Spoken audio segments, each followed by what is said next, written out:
Hey guys, in today's video, I'm going to show you how to fix high CPU temperature while gaming. Let's begin. So first thing that you want to do is you need to change your power plan. So you're going to go to the Windows icon and then you're going to type in power plan.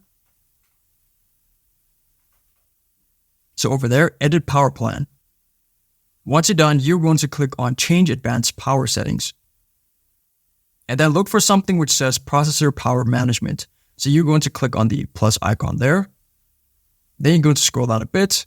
So look for something which says maximum processor state. So you're going to double click on that. Go to scroll down again. Now on default, it's going to see 100%. But what you're going to do is you are going to reduce it to something, let's say 90. And there we're going to reduce it to 90 as well. So by limiting the CPU usage to 90%, it's going to prevent the CPU from overheating or becoming too hot. And there you go. If this video helped you out, then please leave a like and consider subscribing. It's free and will help for the channel to make more videos like this. Thanks for watching and see you in the next one.